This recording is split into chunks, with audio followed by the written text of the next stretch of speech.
and my sister-in-law, Glennon Carla.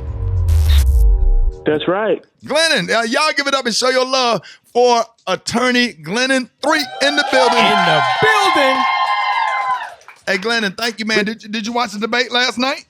I did, Ricky, and good morning to the radio audience. Good morning to the radio audience. I watched the debate, Ricky, and I watched it with this in mind. February 3rd are the Iowa caucuses. Right.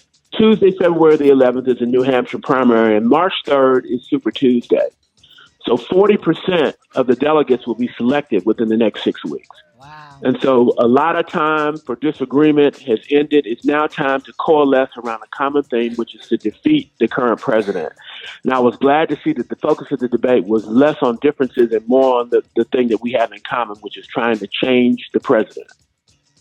Right.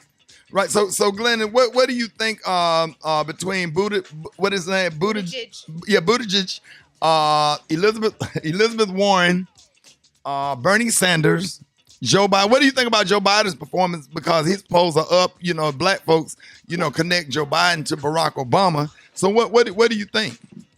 I thought Joe Biden was playing political dodgeball, Ricky. He was just trying to stay out of the way so he could end up at the end of the game.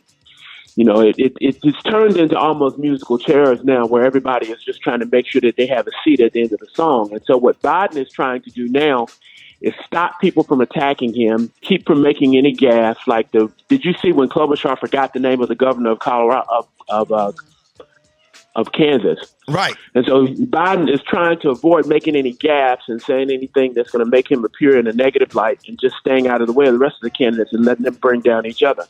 Because he knows that all he has to do is make it to South Carolina where he has a commanding lead. I think he has like a 16 to 18 point lead over the second place person in South Carolina. And so once he gets into the primaries where there are large numbers of African-American Democrats, then Biden will fare very well, because I don't think Buttigieg has been able to garner any African-American support yet. And I don't think he ever will, to be quite frank. So, Biden took the right position last night. And what I found most interesting about the debate was the little encounter between Warren and Bernie Sanders. I saw that, particularly when she refused to shake his hand at the end. And it appears that they have some sort of an agreement not to attack each other publicly. But clearly, what she said was that he was lying. Right.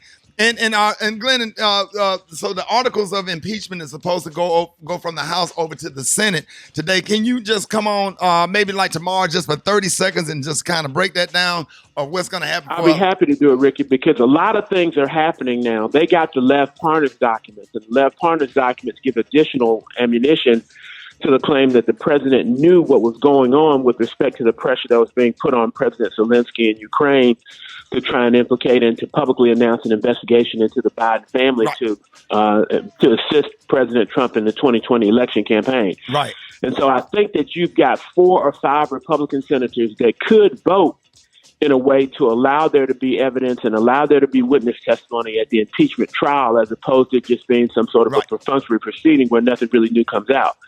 All right, man. We got attorney Glennon Threatt on the phone, man. Hey, Glennon, thank you so much, man.